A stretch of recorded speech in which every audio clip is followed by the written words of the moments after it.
Yo, what's good? Welcome to Counter Currents. This is episode number 62.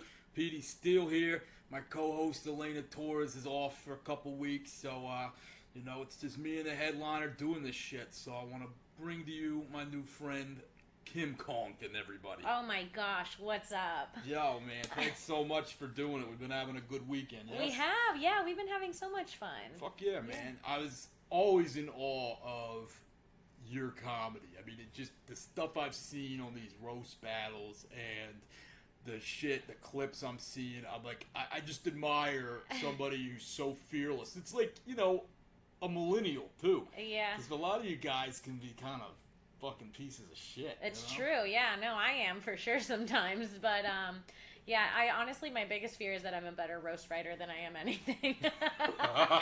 It's like my biggest fear. I remember my mom, she came to the Comedy Store and she watched me do a roast for the first time. It was one of the first times she ever saw me do any form of comedy. And after I got off stage, she like had these tears in her eyes and she was like, "Now I know why you were always so mean."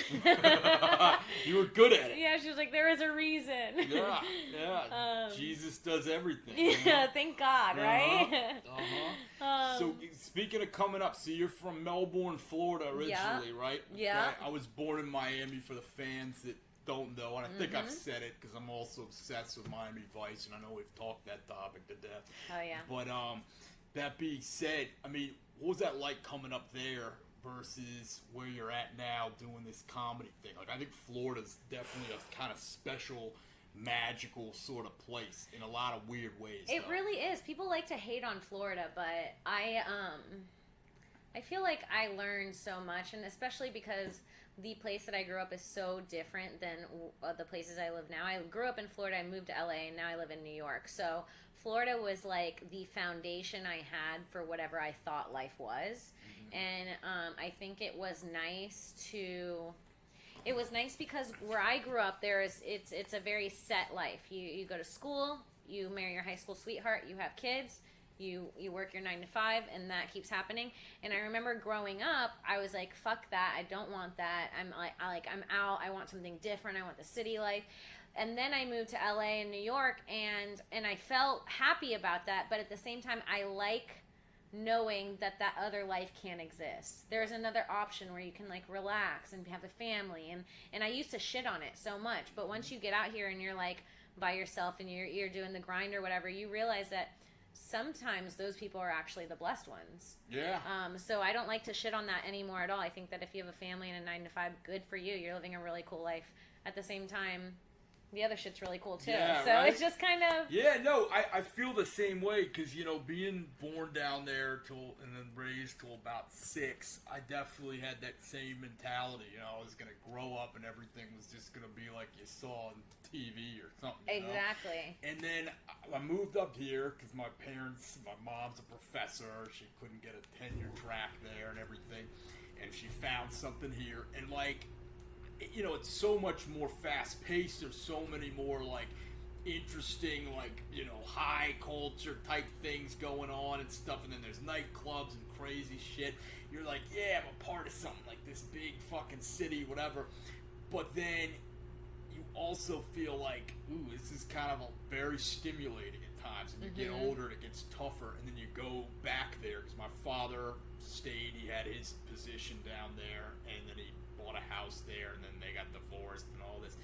But I'd go back and visit them, and I'm like, this is mellow. Like, I could kind of dig this exactly for 4 or 5 days. And yeah, then you I start get being like, bored. what I do. Yeah. Yes, and yes. then I gotta come back up here. Yep. But conversely, if I go up to New York after 5 days, I'm like, yo, this is fucking too hectic. I gotta get back to D.C. where things are chill. And I'm like, wait a minute. They weren't fucking chill when I was in Florida. What the fuck is wrong with me? Exactly. All relative. I don't know. It's basic. It's like anything else in life. It just once you're not there, it looks good again. Just like it's like being in a relationship. It's like when you're in a relationship, being single sounds fun. When you're single, being in a relationship sounds fun. It's the same shit. That's all of life. Is all of that. Yeah. Places are relationships. When you think about it, Yeah. I've been here 32 years, more or less, except for a little time in college in another state, and then I did a year in Spain when I was, in college. But generally, this is home, and there's a feeling of that home that's always here that I love generally, even when it's kind of boring, but it's safe, you know? Is it? DC seems dangerous to live in. Yeah. It seems like a very targeted, it would be a very targeted zone. Oh, yeah, I mean, if, like, the fucking A-Rat, no, I'm kidding. but if, like, you know, we go to war, of course. But here's my thing. Here's how I've made peace with that. I've said to myself, you know what, if the bomb falls and destroys the whole city, I'm going to stick around because I can't imagine life without this fucking city. There you go. You know, whereas other people are going to be rushing to fucking, you know, get out of here and clog the arteries and probably not make it anyway. Yeah. I'm just going to spend my last time partying. Chilling. Here, and I'll be on a rooftop. I'm going to try to catch the bomb or whatever. Haha, you jump off and try to catch it? Yeah. There you go. Fucking A. But yes, it has its dangers. It's a, you know, faster paced city, certainly, than Florida. Absolutely. There's crime. There's, you know, drugs. There's K2 is the new thing that's taking everyone out. Mm-hmm. Glad I got sober a long time ago. I used to do K2 in college. Did you really? Isn't that no, wait. Is K2 Florida. ketamine? No. That's K2 is a fake K. weed, right? Yeah, that's a Yes, I synthetic used to do weed. K2 in really? college. Wow. Yes, isn't that crazy? Yeah. Because we were like scared to get in trouble for weed, so we were buying K2 because the people were like, it's like weed. Yeah. And we would just smoke it. Yeah. And now I see people going crazy, like eating each other and Yeah. And I've seen it in D.C. doing my other kind of job that I do. Yeah. Because, like, in the emergency room, we'd have people coming in. It started about 2012, and people were tripping almost like as bad as if they were on PCP. Ugh. And then I realized what it was. A lot of the people that smoke it, they can pass the whiz quiz for their probation officer because it's hard to test for. I had a friend on probation that would smoke it all the time. And he actually, one time we were over at his house, I was, at this point, transitioned to weed. I was like, fuck that stuff. I only smoked it like 3 times, and I was like, it tastes weird. It tasted like you were smoking like an old perfume. Like an old gas perfume. It was really fucked up. And so I was smoking weed, my friend was smoking his K2 because he was on probation. And at one point, he got really quiet, and he goes, I kind of want to murder you right now. And I was like, what? And he's like, yeah. I kind of want to kill you and cut your head off. And I was like, what? And he was like, I'm just kidding, but I heard people do that. And I was like, don't do that. That's fucked up. But, you sure it wasn't bath salt? I think it's like... that he was on? Maybe. They're the ones that eat the faces. I don't know, I haven't heard of K2 making anything. I think K2 people were killing people as well. They were going crazy and like stabbing. Masticating them? Yeah, because they would like hallucinate and shit. Yeah, definitely hallucinate. Yeah, and people would see, like, their friends as demons and shit, and they'd try to fight them. Yeah. It's fucking crazy. I saw smoke people weed. in the hospital eating soap. Oh, my God. While they're waiting to get assessed. Yeah. Do you do, have you ever done psychedelics? I have. Back in the day, I did it in Amsterdam. What was your what, acid and shrooms? Shrooms. First, I did those Philosopher's Stones. What is that? They said it was the weakest kind, but it made me fucking go into like a bad trip what is when I was like questioning God and heaven and hell and all this shit. And I just was in my dorm where I was staying for like a whole day. It's some kind of fucking mushroom. They sell them in Amsterdam like it's produce, like it's ground meat. They have like a little styrofoam tray with some sealed plastic over it, and then they staple on like a tag. They'll be like, okay, this is the weakest. The Mexican ones are like medium, and like Hawaiian ones, those are like the fucking strong. And you took the weakest ones. And I took the strongest. I took some Hawaiians too, not at the same time, different trips. But the stronger one was kick ass. That was fun. We did that New Year's 2002. And I saw people streaking throughout the street. Some guy, I remember shooting a bottle rocket off his dick. I'm not sure if it really happened to this day. But that's how fucking balls out I was. But the other shit, after taking a walk, looking at the Van Gogh Museum, all the fucking paintings are bleeding and shit. Yeah. Go back to my room, and I'm just sitting there like, is there a God? I go into hell. Not fun. 16 hours, no good. So I never liked that too much. Yeah. I've had some crazy trips. Mm-hmm. I mean, crazy. One time I was doing mushrooms with my roommate, Edie and we went to this place called Franklin Canyon in LA, and it's a beautiful hike, and it was so fun. And like we ended up hiking for like an hour, and we ended up on this lake, this bench lakeside, and it was like the bushes opened up just so you can see the whole lake on each side, and it was perfect. We were sitting by ourselves, and we're just watching the lake, enjoying it, and suddenly like I'm looking, and the water is rippling like intensely in front of us. I'm like, what is swimming towards us? And she was like, it's a bunch of turtles. And I was like, that's so cool. So like probably, and it was like so many turtles. It was like 15, 20 turtles come out of the water, and they all come out at the same time, and they're just walking towards us. They're like turtling over, and then they just start like nibbling at our shoes, and it's so cute. And we're like, this is so cute. They're like hanging out with us. And then, like, these fucking huge birds come out, and they land on each side of our thing, and they're, like, sitting next to each of us. And I was like, where'd these birds come from?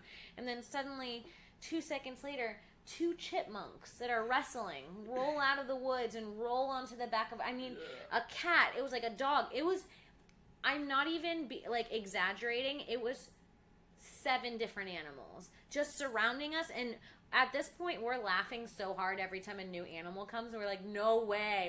We're making jokes that we're Snow White, and, like, we're doing all this shit. And I'm like, are these animals even real? And, like, right when I question it, this guy comes up with this kid, and he's like, hey, why are there so many animals around you guys? And we're like, we don't know. But we're so happy that they're real. They smelt the fungi. They knew, dude. They knew that our third eye was open or something. And then there was, like, a different situation where me and my friend Emily, who had done mushrooms before at this beautiful beach, we wanted to get our friend Lydia to do them, and she's very type A. Very type A. She's like one of those people that just drinks alcohol. Sure. She doesn't smoke weed or anything. And she was like, okay, I'll try it. And we get to the beach, and we take these mushrooms, and she gets... At first, we're having a good time. And it took like a 15-minute walk down to the beach to get to our spot. And we're all having fun. We're all like, look at this. This is weird. Look at this. And then all of a sudden, she's like, I have a really bad stomach ache. She's like, I need to shit. Oh. And she's like, I don't know what to do. And it took 15 minutes to get down there away from the bathroom. So I'm like, okay, we have to walk back to the bathrooms then. We're tripping losing our minds. Such a packed, busy beach. It is the most beautiful beach it's I think top 5 beaches like in the United States. It's a gorgeous beach. Which beach is this? It's called El Matador. It's in Malibu. Oh, it is fucking gorgeous. It looks like you're in a different country. Cool. It's like these caves that you can sit and lay a towel in, and these huge rocks that come out of the water. And so we're walking halfway back to the bathroom, and she looks at me and she's like, I'm not gonna make it. And I'm like, oh man. And she's like, I gotta go in the water. And at this point, the water's like pretty rough and full of rocks. Right. And I was like, okay. And so I had to, we're like, we'll go sit in this cave. Yeah. You go in the water, and we'll like watch you but not watch you. Like, I didn't know how to do it, so I'm like trying to watch her to make sure she's not dying, but also trying to give her privacy so she can diarrhea in the ocean. Yeah. And I see her, and she's sort of like, oh, she was feeling like the liquid shit. yes. Okay. She was feeling sliding it. Was like, up in your when you're BMs. gurgling and like you're like, this has got to be now or never. So she's shitting, and I see the waves start like getting, it's like God was punishing her. Like as soon as she got in, suddenly it was like a rip current, an undertow, and then this seal pops up next to her and starts like almost harassing her while she's shitting. And she like swimming away from it, and she gets out of the water. She's like, I couldn't shit. A seal bothered me. The ocean's got to her. She's like, I'm not done God's yet. talking like, you want to lose your anal retention? Yeah. I'll liquefy it for you, bitch. There. Exactly. Some shit. Oh, man. And then she's like, I don't know what to do. She's like, I'm not done. She's like, I got it. She's like, and at this point, the water is so rough, you can't even step back in. How much did she eat before this? We didn't even eat. She just got sick. She got so fucking sick. And so she's like, I'm not done. I didn't finish. Like, I don't know what to do. So we're sitting in this cave, and I'm looking at this cave. And I'm like, it goes pretty deep in. It goes probably like 8 feet in. And I was like, why don't you go to the back of the cave, take a shit, bury it like a dog. You know what I'm saying? And she's like, okay, good idea. And at this point, me and my friend Emily are so fucked up. We're like, you know what we'll do? I was like, you can take all your clothes off. We'll hold a sheet over the covering of the cave, and you can just shit in private. And we'll hold the sheet from the... Put it up like a Roadrunner thing over a cliff. Yes, exactly. And so we're holding it up, and we're so fucked up that we don't realize that there's a side opening So, like, she's fully exposed. There's, like, another hole that goes out into the beach. So she's fully exposed. We're just holding a blanket and getting attention. But people are like, what are they doing? So everyone's looking and just seeing her shitting. And at this point, she's shitting, but we're holding the sheet up so the smell's all directing out of the hole onto the beach. Right. And you can hear, like, a little boy and his dad go by like, Daddy, what's that smell? And it was like, so bad. She shit so much that it started leaking out of the cave, and we were like moving our feet, so it was like watering. Like, oh wow, She was coming off like an oil painting, dude. Like it was crazy. And at this point, she's shit and fallen in it because she's like squatting, so she falls in it. I bet she loved that. Is she really hot too? Yes. Okay, so that like totally fucked her day up. Yes. Yeah. So then she fucked her bathing suit up. She's got shit on her bathing suit. I'm like, you need to take off your bathing suit. We need to rinse you off. At this point, she's like done shitting, but she's like all weak and cold and like shivering naked. Mm-hmm. She's got shit on her. Sure. This is just some fun trip we're supposed to be taking. This is awesome. And me and my friend Emily were like, how do we rinse her off? We can't take her naked out of the cave and dip her in the water. There's all these people. Yeah. And we have the great idea. We have water bottles like this. And we're like, why don't we run back and forth, fill these water bottles up, and then sort of slowly rinse her off. Yeah. Yes, on her, which is like, she had so much shit and sand, and that like one water bottle was like a toe. It was like crazy. So me and Emily are tripping. We're running back and forth between the water and this smelly cave.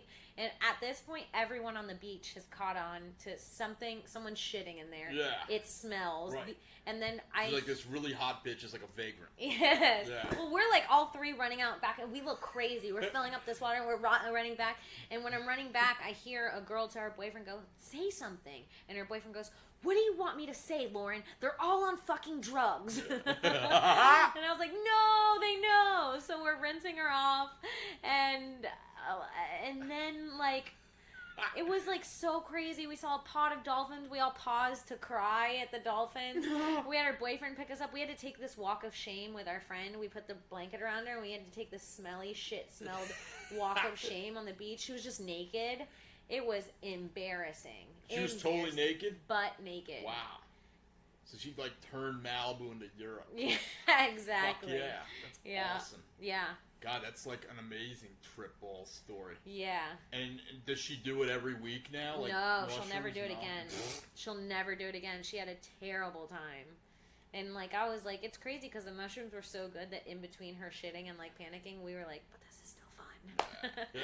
She's like a lawyer now, right? Yeah, yeah. She wants to prosecute bitches like you. Yeah, she's done with me. She wants me in jail right now. Fuck yeah. So that's why we picked, comedy. It's like purgatory for Kim. That's right. Fuck yeah. So what made you do comedy like first time? I mean, 22 years old. You're at college. Was it like a senior year? It was my junior year. Okay. Yeah, it was the end of my junior year, and I was working at this bar called the Swamp Restaurant. And the Swamp was like a crazy bar, like the years named after the football stadium, right? Mm-hmm. Yeah, and it was the most popular bar in the campus, and it was the years that I worked there. It was voted the #1 college bar in the nation by Playboy magazine, like the craziest bar. I like to describe it as a college version of Coyote Ugly. Mm-hmm. It was like one of those bars where we were spraying dudes in the face and shit. So fun. So I did videos for them, like promo videos, while I was majoring in telecommunications.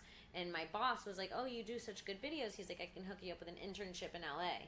And he did, and it ended up being under this guy named Tom Beers, who owns Fremantle Media. They do American Idol, Price is Right, Let's Make a Deal, Deadliest Catch, Storage Wars, like big. I know all the titles. Yeah, I've never heard of Tom Beers, but he makes the magic. He was a CEO, and he was friends with the owner of that restaurant, and he got me an internship there, and I ended up going there for the summer, and the only person I knew in LA was my cousin. She was an assistant at CAA, a comedy agency. Shit.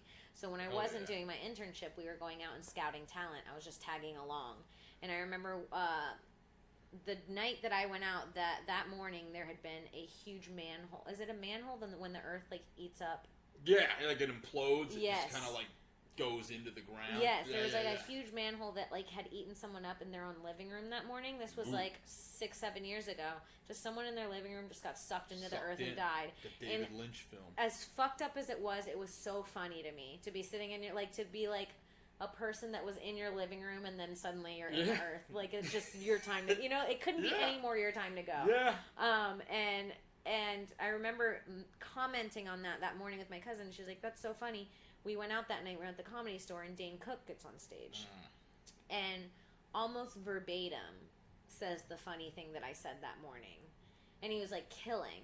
And I remember at this point there was like something clicked in my head where I'm like, this dude sells out Madison Square Garden, and we had the same idea. Vibe. Yeah, we were like on the same frequency at that point, and so that was. I turned to my cousin. I was like, "I want to try this," and she was like, "Cool, sign up for the open mic." And I think she had so she could pull a little. Yeah. So she got me to be able to go up in the open mic. And then that same night, I signed up for Kill Tony. I became a regular on the Kill Tony podcast for the next 2 years. Those were great. And I think like the next day after I did that first mic at the store, I had dropped out of college. I called and dropped out. Wow. Yeah. That's amazing. And that, that same moment kind of thing happened to me. I mean, it was after I started comedy, but I was kind of like flirting with it, because like even though I have a real job and stuff, and I don't have plans to move or do anything crazy or anything like that, but I like it as supplemental income. It's fun, whatever. It's release. I'll do it if I'm broke. I don't give a shit. But I remember this is like 2012. I've been doing it about 6 months, and I'm like, am I good, or is this just kind of like a hoax thing or whatever? It's not like it's high barrier to entry here. We were building a scene. But one night, I went out to see Hannibal Buress at the Hamilton, and he brought along this opener, this guy, Damien Lemon. It was really funny. And Damien goes up and literally does like 2 of my bits. Like it almost, not verbatim, but like pretty goddamn similar. And I remember thinking like, wow.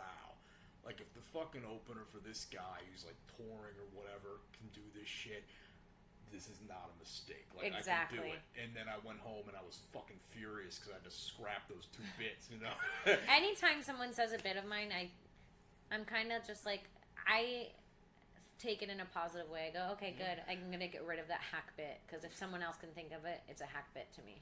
That's a good point, too. Yeah. Yeah.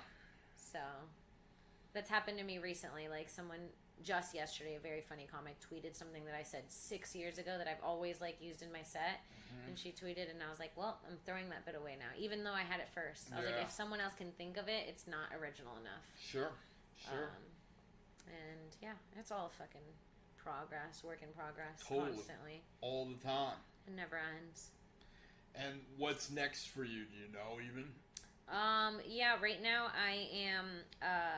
I just literally booked a job yesterday, comedy producing, on this show called After Party, Impractical Jokers After Party. It's like a show after that comes up, and so I'm producing for that for the next month, and I have an HBO special coming out in August or September, HBO Latino special, Dos Entres, and excited to see that, and just grinding and doing podcasts and all that stuff, We talked about this, I think, last week with Rojo Perez, who was in here, because my co-host is Latin, and we were talking about, like, Latin showcase. And think of maybe one Latin room in D.C., Havana Village. I remember I hear Joey Diaz on his podcast talking about, like, all the Latino nights they used to have, at least in Cali. I don't know if they still really have them. What kind of, like, market? Obviously, I see fucking Fluffy out there selling out auditoriums, and, people know George Lopez. But is there, like, still, like, I don't know, like a mid-level kind of market for stuff like that? No clue. You mentioned no clue? No fucking clue. You're just like, hey, they hit me up. Dude, if like, they email me, I email back if the price is right. Yeah. Hell yeah. Okay. I feel like, honestly, it could probably be a little better about going out and getting things. I like wait too much for something to come to me. But then I feel like there's also like a line. You don't want to be annoying. Sure. You also want to be aggressive. Fuck yeah. It's hard. I don't know. Yeah, it is hard asking for like help and stuff, especially when you're up on that stage alone and you're like, well, who the fuck's gonna help me then? Exactly. But business is something different, maybe, entirely. Yeah, it is. You're right. And it is a business. People, I think a lot of comedians forget, especially like, people don't treat comics very well. Like, you know what I'm saying? Like, I shouldn't have been doing comedy for... You shouldn't ever book a comic onto a stage where you're selling things and not pay them. I agree. Ever. It doesn't matter the experience. It doesn't matter anything, because if those comics weren't on the stage, you wouldn't be selling shit. That's right. They're the most important part. So I think it's really fucking disgusting how the industry treats comedy and comedians, and that's why I like to just take note of the clubs that treat me well. Yeah. And I just keep that in the back of my mind, and I'll remember it. And the ones that don't, I'll remember that too. Well, I hope we've been just delightful here. You have. This has been the best. I love it. Good. Yeah. You guys have been great. The club's fun. The people are fun. And that's staff is great. Part of the reason I stuck with this thing for as long as I did. Yeah. And didn't really think about moving or anything is like, they've been so good to me here at both draft houses and making sure I get money, and I've grown so much as a comic and the time and everything.